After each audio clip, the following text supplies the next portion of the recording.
Janvier 2026. Je décide notamment de faire une halte sur ma route, tout proche de la frontière suisse, dans le Haut-Doubs.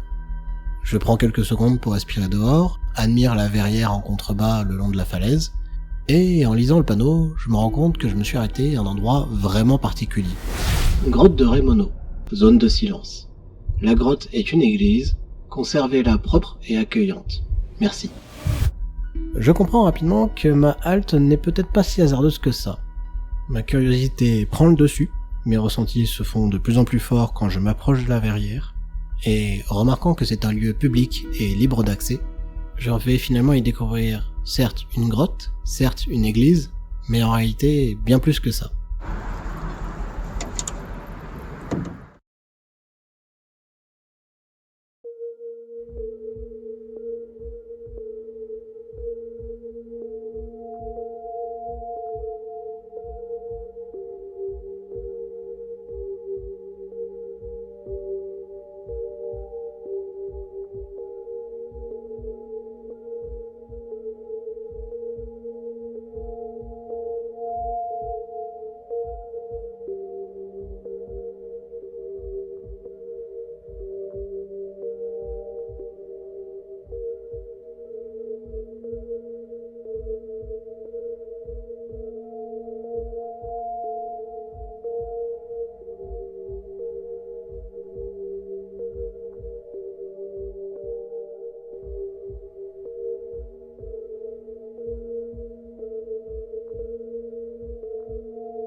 Eh bien, on dirait qu'il s'est passé quelque chose dans cette grotte.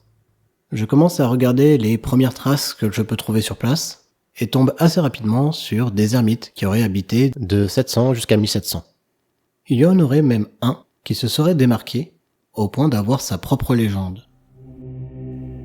Au temps jadis, on dit qu'un saint homme, un grand seigneur du voisinage, avait longtemps guerroyé en Terre Sainte, et s'y était couvert de gloire. C'est très probablement à la suite d'un vœu qu'il était revenu dans sa patrie, pour vivre humblement dans cette caverne. Il y plaça une statuette apportée de Palestine. Elle était en bois de cèdre et représentait la Sainte Vierge. Il lui donna sa bannière pour dais, son casque pour couronne et son bouclier pour trône. Son épée fut plantée près d'elle, comme pour la défendre. Bientôt, les gens du pays vinrent lui rendre visite. Chacun d'eux ne manquait pas, à cette occasion, d'adresser des prières à la Madone. L'eau qui baignait les pieds de la statue posséda très vite la réputation de rendre la vue aux aveugles, une oreille plus fine aux sourds, et de guérir paralytiques et lépreux. Elle avait aussi le merveilleux pouvoir de faire prospérer les cultures. Devant l'affluence toujours plus grande des pèlerins, les chanoines de Montbenoît conçurent le projet de transporter la statue de Marie dans leur église abbatiale. C'était, disaient-ils, pour donner à l'image de la Mère de Dieu un sanctuaire plus digne qu'elle qu'une grotte humide. Mais c'était surtout pour détourner, à leur profit, les nombreuses aumônes et offrandes des fidèles. Mais qui fut bien attrapé? Les chanoines eux-mêmes. Dès que la Vierge se trouva dans leur église, elle devint comme sourde à toute prière, et les miracles cessèrent. Mais les humbles gens des villages d'alentour supplièrent tant Marie de revenir dans sa grotte, qu'elle finit par les écouter. Un beau jour, elle descendit de son riche hôtel, et se mit en route par elle-même pour Rémono. Et avec cette légende, il y a des plaques commémoratives sur l'ensemble des murs de cette grotte. Pour comprendre si la notion de miracle est vraiment adaptée, je me mets donc à rechercher la plaque la plus récente. Ça semble probablement être ceci, donc 2013 JCR. Et puis je sors mon navigateur, je tape Rémono 2013 JCR, et voyons.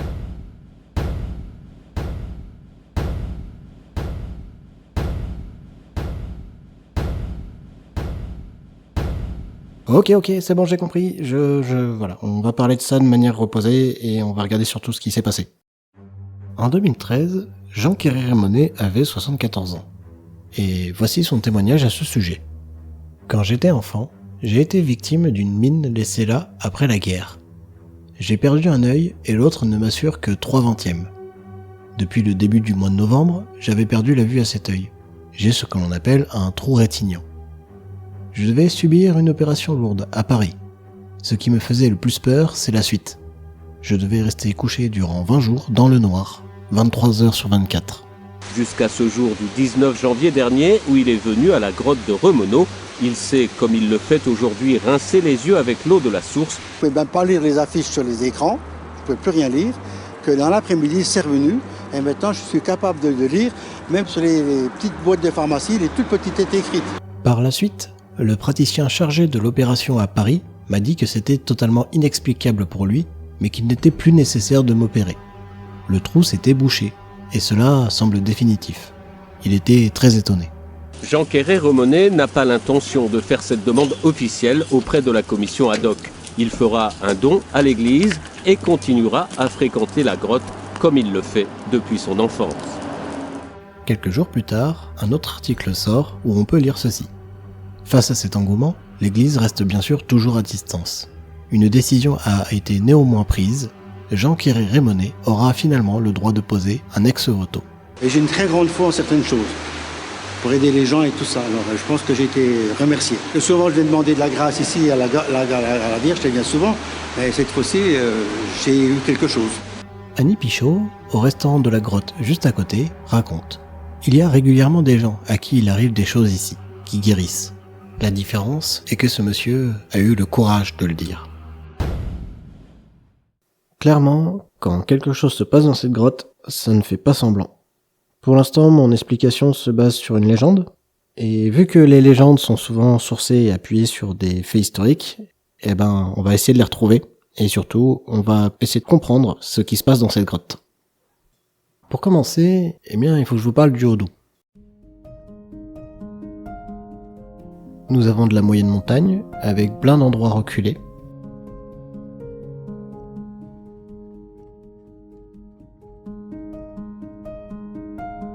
Une zone couverte par la forêt, donc une abondance de bois.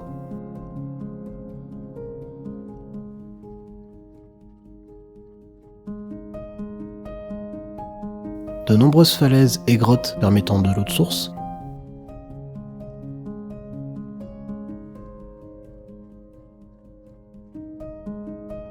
Et sans parler de la faune et de la flore assez abondantes à l'époque. C'est une région parfaitement adaptée pour l'ermitage. Ça ne m'étonne donc pas spécialement que sur la plaque en fer, il est écrit en latin sur le début que les druides vénéraient la naissance des dieux dans cette grotte. Les premiers habitants ont donné des noms aux différents endroits, et ça se retrouve dans l'origine des mots actuels. On a par exemple la source miraculeuse, qui en réalité s'appelle la Gessembronne, et dont l'hypothèse forte actuelle semble être celtique ou teutonique, en donnant le Gessembond, autrement dit la source salutaire si on faisait une traduction littérale. De la même manière, pour Remono, ça semble venir de Romana puis Romano, et qui semblerait dire qu'il y a eu une sorte de conquête romaine à un moment, bien que je n'ai pas réussi à trouver plus de détails que ça. Une chose est cependant certaine, les bénédictins de Cluny ont commencé à faire connaître les environs comme étant bien adaptés pour le recueillement et la prière. Certains ermitages sont donc devenus des hameaux, puis ensuite les villages alentours d'aujourd'hui. La présence certaine du sanctuaire semble être tracée dans 2 chartes datant de 1110 et 1162. Ces chartes préciseraient aussi où il faudrait récupérer l'eau miraculeuse, endroit qui est toujours le même aujourd'hui. Les objets les plus anciens de cette grotte sont les statues. On a notamment ces 5 statues, chacune avec leur époque et leur propre nom, mais qui vont surtout réussir à rester intactes sur plusieurs centaines d'années. Acte de 1348, entre le comte de Neuchâtel et Hugues de Blonay, qui va décider que la limite historique du Sauget va être pile poil sur la falaise et la grotte, ça ne semble pas être un problème, puisque des habitants des 2 côtés vont pouvoir y aller librement. La bataille de juin 1575, qui va connaître la défaite de 300 cavaliers du duc d'Aubaine juste devant la grotte semble s'en sortir intacte. 1771, procès contre les bénédictins, et notamment l'abbé Claude-François Thomas qui va permettre aux paroissiens de Colombières-Rémoneau de récupérer la grotte, sans aucun dégât, et au point où même le sanctuaire va être érigé en église succursale. 1795, la Révolution française, la grotte semble trop éloignée de tout le reste, au point où elle ne sera pas impactée. 9 décembre 1905, séparation de l'église et de l'État français, où de nombreux lieux vont avoir des inventaires et les églises vont être dépouillées à l'avantage de l'État. La grotte, elle, n'aura même pas eu son inventaire. Par contre, dès que ces événements n'ont plus de notion humaine et que c'est purement la force de la nature, eh bien ça devient très vite catastrophique. Moi aussi. Il y a trop de pression, il arrive pas au. Il va partir d'un seul coup. On va faire péter les vitraux. Merci à ces riverains qui ont été là le 4 janvier 2018 pour essayer et réussir d'ouvrir la porte. Pour expliquer ça, eh bien, il faut étudier plus en profondeur la partie grotte et surtout ce qu'il y a tout au fond. À partir de l'autel, il y a une succession de petites salles de grotte où l'eau va cheminer par chacune d'elles et finir dans un petit couloir puis un siphon. Lorsque la quantité d'eau entrante est trop conséquente, eh bien le siphon n'arrive pas à évacuer l'entièreté de l'eau. Et c'est ainsi que le niveau de l'eau monte à un stade qui est parfois disproportionné, comme vous avez pu voir ici. Pour ce 4 janvier 2018, ça a été expliqué par...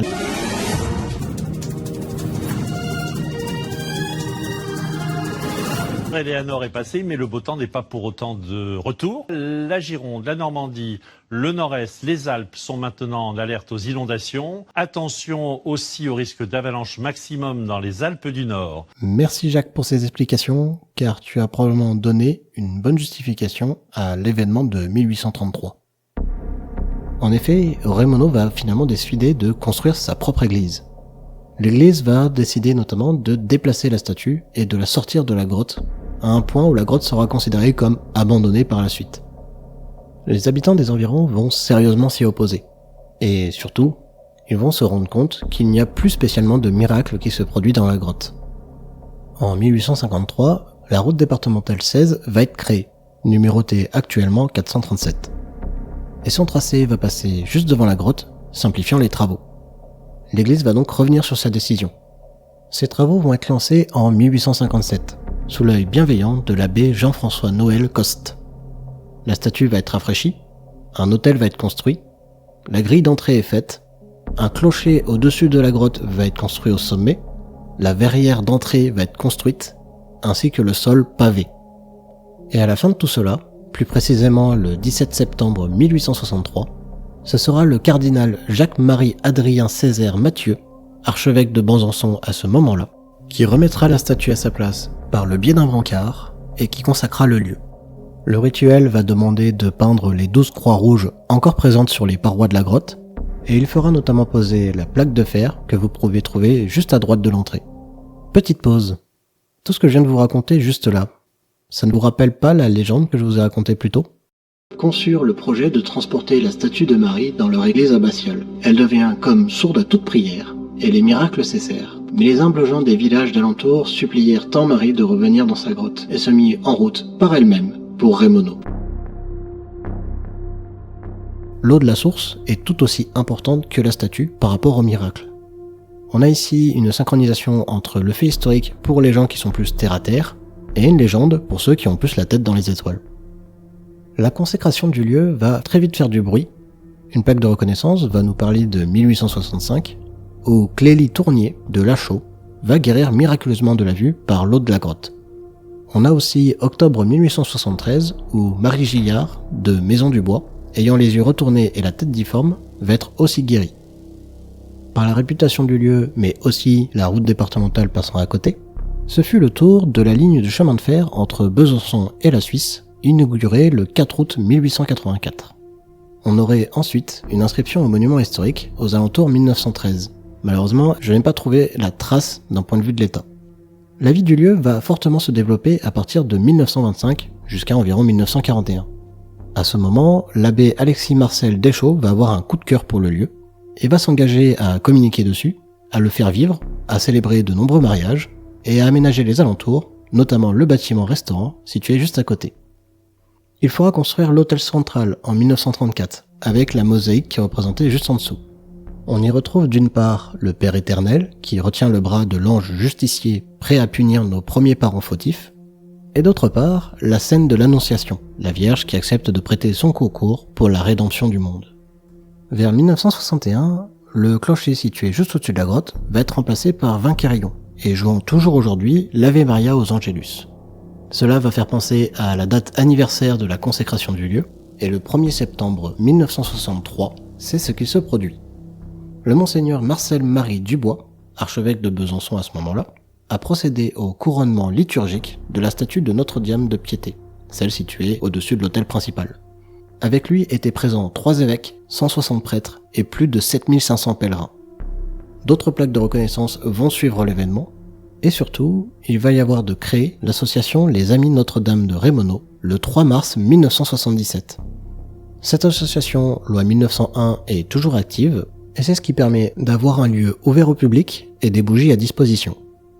Le 29 décembre 2009, ils vont réaliser l'inscription au monument historique, et elle va être validée. La grotte-chapelle en totalité, avec sa cour-parvis, la falaise dans laquelle elle s'ouvre, le clocher et le plateau juste au-dessus, jusqu'à 40 mètres du rebord, vont être ainsi protégés.